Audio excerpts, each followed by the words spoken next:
This is a really short video just to show you some of my samples that I created in order to be able to demonstrate texture or weathering. On a photograph it's not really very easy to see the texture because obviously it flattens it. But these two pieces were created from greaseproof paper.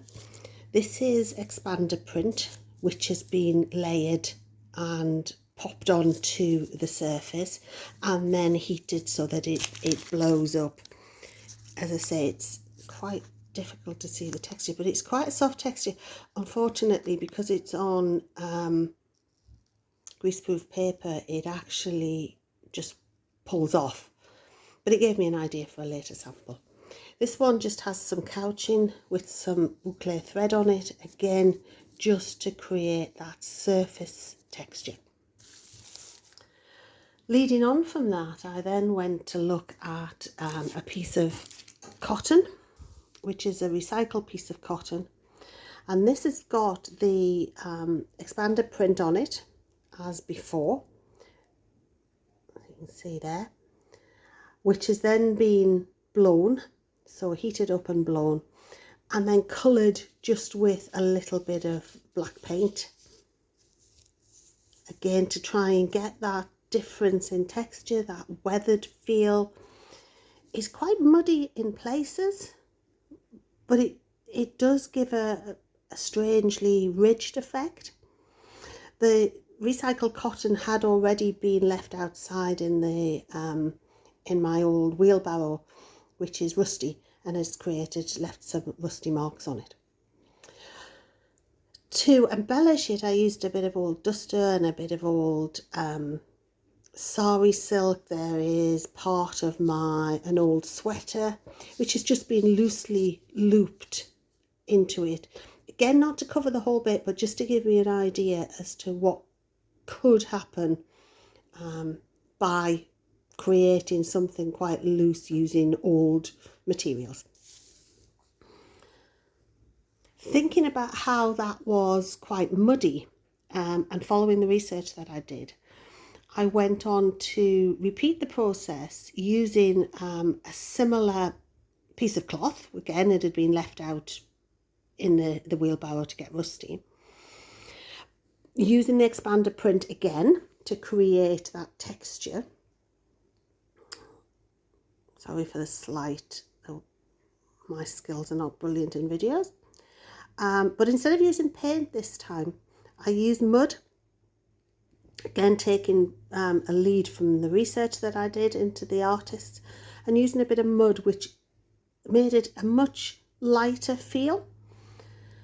Again, to try and weather it, I used a heat gun and burnt it, and that's created some cracks in it, as you can see there.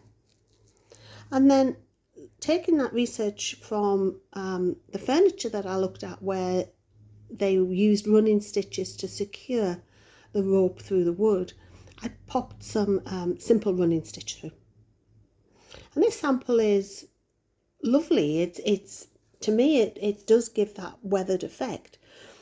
As in all of my samples, they're all of them are quite fragile, they're very textural and maybe not for use on something that gets any heavy wear.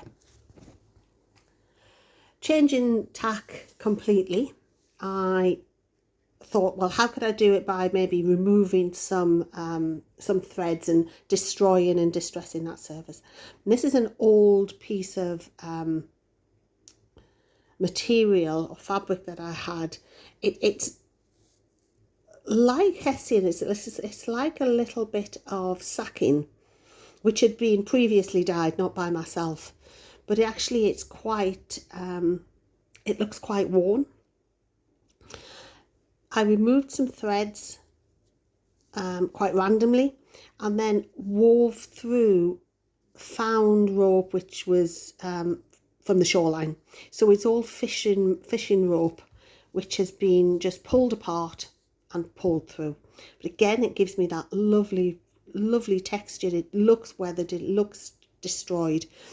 And I even burnt the edges with a candle. Not sure that really worked. It gave a little bit of a good colour, but other than that, I don't think it's particularly useful.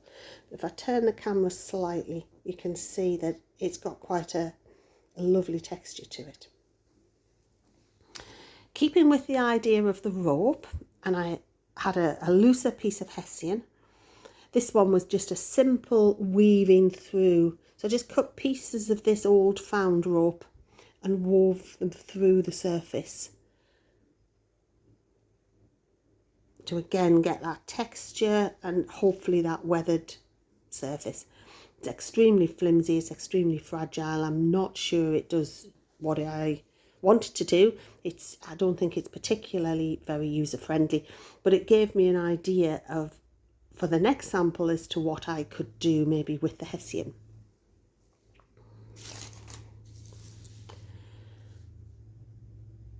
That sample was created using hessian as its background, as in the previous one.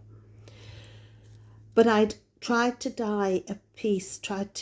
print a piece of weathered stone onto fabric, but it was very, very, as I said in my learning log, it was extremely plasticky. So I cut it up and added it and stitched it onto this piece of hessian.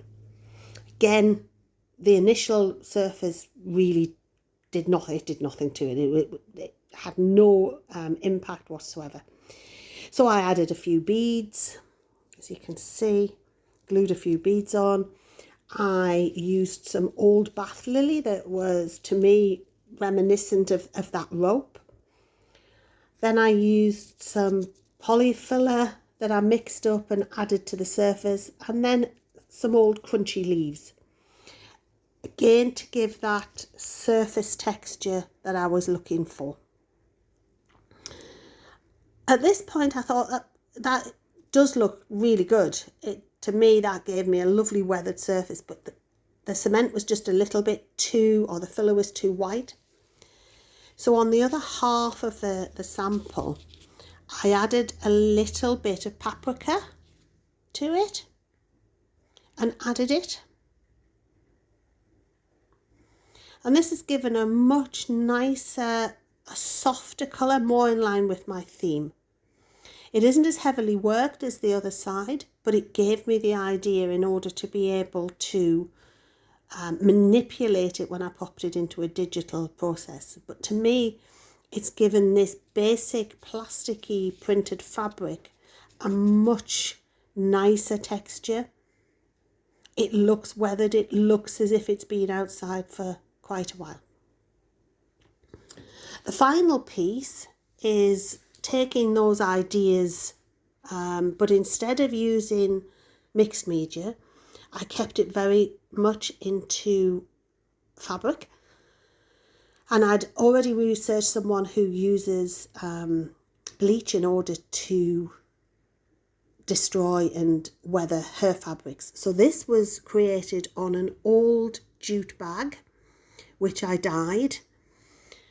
I then bleached it, and I used some rust dyed silk, this here, which is then being bleached also. It made it extremely fragile and it all pulled apart, which was great. I just worked with that.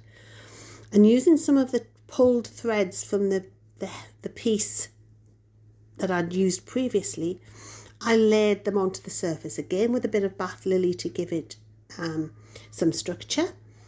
And I also popped a little bit of running stitch in just to bring my colours together. This to me is a beautiful sample with lots of texture in it, variations of colour, and in places you can even see what was on the other side, which was the label. So if I turn it over, you can see the label, and it just shows through a little bit. But again, it's not sufficient to be able to use it as it is. It's not strong enough. It's so fragile. It is very loose, which is what led me to using maybe some digital printing. Thank you.